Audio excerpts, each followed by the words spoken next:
Ladies and gentlemen of YouTube, Transformers fans everywhere, welcome back. LPS Last Prime Speculator, here to bring you another episode of the Redemption series as always. Today's focus on the Redemption series is the Star Saber, the ancient prophesized sword. We're going to focus primarily on the Prime cartoons and Prima and the origins of the Star Saber.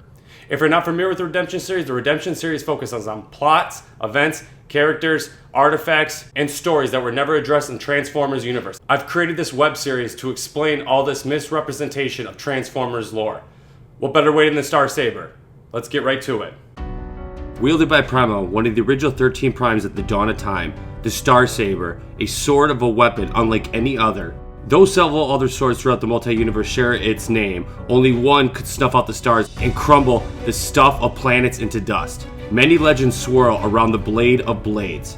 From its origin to pre-existing nature, to the circumstances surrounding its disappearance, but somewhere between the facts and fiction, the Star Saber waits to be discovered, and one worthy enough to wield its ancient power. Long before recorded time, Megatronus turned towards evil and began acting around his fellow siblings and fellow Primes. To keep the all-powerful Star Saber from falling into the evil hands, Nexus Prime decided to use his very old body to conceal it. His fellow original Transformers, Vector Prime, Alpha Trion, and Solus Prime agreed, and Solus Prime would use her forge to smash the blade into 5 pieces. They then used the quarantine edges of the blade, still in function, to card Nexus into 5 pieces. Each would become an individual. The 5 pieces of the Star Saber were scattered across the multi-universes, soon followed by 5 components of Nexus Prime. The blade's fragments held the origin matrix, was hidden on prehistoric Earth. Vector Prime then sealed local space-time in a time lock so that no one could enter or exit. The Volk, already present to conduct one of their many experiments, were entrusted of guarding the Matrix. Ions later, the components of Nexus Prime found each other once again, and the Titan was reformed. He proceeded to embark on a multi-universe journey with Quintesson Aquaria in order to recover the sword's fragments, but one major obstacle stood in their way. Nexus Prime's memories had not returned to him entirely. He knew he was searching for an artificial power enough to collapse the entire multi-universe, but could no longer remember what the artifact actually was. When the pair made a stop on Cybertron, Nexus fell into the Cybertron Elite Guard symbol and spotted a box that somewhere would lead him to a clue. One that finally got him started back on the right track. After unknowing further adventures, Aquarius and Nexus succeeded in tracking down 4 of the 5 Star Saber fragments. As a payment, Aquarius took a piece of the blade through a portal in her home dimension so that they could collect the final piece. The Origin Matrix, the gem of blades held, which had just been retrieved from its hiding place on prehistoric Earth, Nexus Prime had arrived, reformed the Star Saber with the Origin Matrix. To prevent the crisis from ever happening again, Nexus Prime had departed and transferred him into the portal, traveling a key point into the inner dimension of space. He then combined the powers of the Star Saber and the Teminus Blade together, strengthening the barriers of the universe. Star Saber, aligned continuity family. The Star Saber is one of the greatest weapons created by Solus Prime to hide the full of its truth of any Cybertronian. Many myths and legends exist about it. Some claim it was created by 3 bots and willed it into itself, and others still believe that Solus had forged it from the core of the stars, using the heat as the actual furnace of the blade. It is said the one who carries the matrix of leadership is the one chosen to carry the ancient blade known as the Star Saber. According to Alpha Trion, the Star Saber was shattered into 5 pieces after defeating Liege Maximo. Trion's story claims Nexus Prime gathered the blade into 5 pieces, broke himself into 5 bots, hide a piece of each of the blade in each robot, and spread the component bots across the universe in order to keep the Star Saber's secrets safe and hidden away from Megatronus. Following the great exodus of Cybertronians from Cybertron, Optimus Prime was led across the galaxy by the matrix of leadership that he now bore, discovering on each stop blade-like fragments of Cybertronian metal, presumed to find the pieces of the Star Saber, but they were actually the Blades of Time, another artifact, entrusting to Nexus. However, Prime's journey had also led to the discovery of 5 components of Nexus Prime, who reformed the battle with the Decepticons on the planet known as Junkion. The sword he proceeded to summon was entitled known as a legend, named the Cyber Caliber, calling into question whether or not the story of himself being the guardian of the Star Saber was even actually true. The Star Saber was held in Iacon vaults near the end of the war and ejecting into the space of the rest of the time where the item was stored there. It found its way to Earth and became entombed in a rock. When Megatron uncovered it, he was unable to extract the weapon. The Decepticons attempted to lift the whole rack from the ship known as the Nemesis, but Optimus Prime was able to pull it from the stone. With it, he split the entire mountain in half and unleashed a wave of energy and struck it directly into the Nemesis. Alpha Trion later sent Optimus Prime a message using the sword directly. Desperate to match Optimus' newfound power, Megatron transmitted an arm of a dead Prime onto himself, which allowed him to use the forge of Solus Prime to forge the ancient evil weapon known as the Dark Saber. He challenged Optimus to battle the latest relic, and though the swords seemed equal, when it came down, the filming energy of the waves around the original Star Saber proved to be less durable when Megatron managed to shatter the blade with the Dark Saber.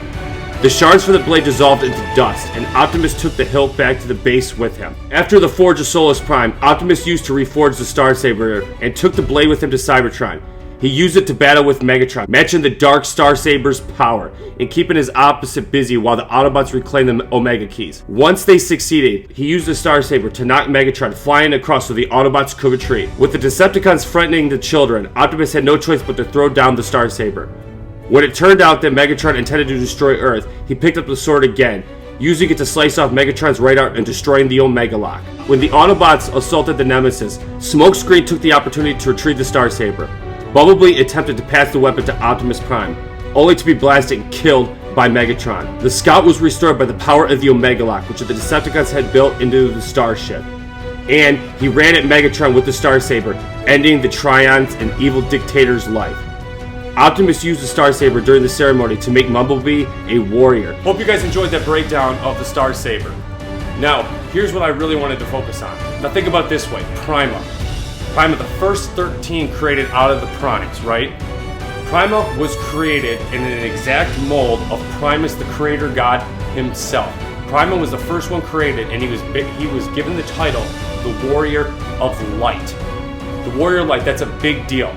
The Star Saber was his sword. That was the sword of the first, the light and hope. Prima, the first Prime created out of the 13 Primes, right? Prima's title was the Warrior of Light, the Warrior of Light, the Warrior of Hope. He was worthy enough to carry this ancient legendary sword, the Blades of Blade. That would be the Star Saber. Prima, not only that, was built and created as a cast mold of Primus himself. And the one that buried the Star Saber was pretty much the hope and leadership of the new CYbertron, right? Prima, as the first member created of the 13, was chosen to lead the 13 in the battle against Unicron. Every single Prime has a specific role. Prima was chosen by Primus himself, the creator god, to lead the 13 against Unicron. The Primes were also built for war. They were built to defeat Unicron. That's why when all of hell broke loose, when the fall of the 13 happened, is because they were built for one purpose, and that was to destroy Unicron, being that the creator god Primus was built to create life. That's why he created the 13 to fight in his stead. And they were also infected with a piece of Unicron's darkness in all of the 13, right? His whole goal was to build the new Cybertron. Now basically after the 13, the Primes were classified as gods. He's the only one currently of known Transformers documents, files, history to suffer for Predaking's first and only time of defeat. When Predaking was feasting on the newborn Cybertronians that were coming from the Well of Sparks, Prima had basically put it upon himself as the Warrior of Light to basically let Predaking know that the Well of Sparks is off limits and that he cannot continue his feastings. The Warrior of Light and the one who buries the Star Saber also is said to hold the matrix of leadership, the wisdom of the Primes, the holiness, the one weapon that Unicron fears himself. And Prima was given this title as the Warrior of Light with this ancient and powerful weapon known as the Star Saber. Now, I also want to talk about Optimus Prime. Now, in the Covenant of Primus, Optimus Prime was created as the 13th Prime created. He was created with no power and no special abilities, only his leadership and words of wisdom and honor, till all are one. That was pretty much his role of the 13. Now, think about it this way. You go from the first one created, Primus, the Warrior of Light, to the 13th created. Now, within the Primes, there are a couple of them that are evil. Liege Maximal, for example, Megatronus. Now, the only ones that have been able to wield the ancient sword known as the Star Saber is the 1st and the 13th. The Warrior of Light and the prophesized 13. Almost like Primus, in a way, created the 13, knowing that the outcome was going to happen, only to have Optimus, the last one created, to be able to wield the power of the Star Saber. Again, very similar to the Warrior of Light. Optimus Prime himself is also the leader of the Autobots. Now, after the Battle of the 13, think of it this way. The Warrior of Light and the "Till All Are One" speech that Optimus praises, to understand their needs, their knowledge. That is the actual definition in my book of a hero, a leader, and a worthiness to carry the Star Saber. That is a choice of hope. That is the one that will provide the light in the darkest hour. So he basically told Alpha Trion that he wanted to be reborn as a Transformer, to understand the Transformers and the Cybertronian. Once Alpha Trion discovered that this creation known as Orion Pax was come, that was going to be the size of the prophesized 13th Prime. Prima, created as the Warrior of Light, descendant of Primus himself. Optimus Prime was created with a spark frequency nearly equivalent to Primus to provide the light in the darkest hour. Both clashed with Megatron and Megatronus, their two biggest rivals. The Warrior of Light is Primus, and the Dark Knight is Megatronus, right? Same thing with Optimus Prime and Megatron. In a way, Prima himself and Optimus Prime is almost identically the same creation of Primus. And those two were the chosen ones to establish the order of the new Cybertron. The one worthy to carry the Star Saber is said to provide the light in the darkest hour. Guys, I hope you have a wonderful, wonderful holiday. I've got more videos on your way. Thank you so much for your patience. Make sure to follow me on Twitter at Prime Speculator. Make sure to follow me on Instagram at Last Prime Speculator. And again, don't forget to subscribe to this YouTube channel. We dig deep in the lore of Transformers. To my subscribers, again, I love you guys so much. Without this community, without you guys, there's no LPS. I'm just the face of the franchise, like I always say.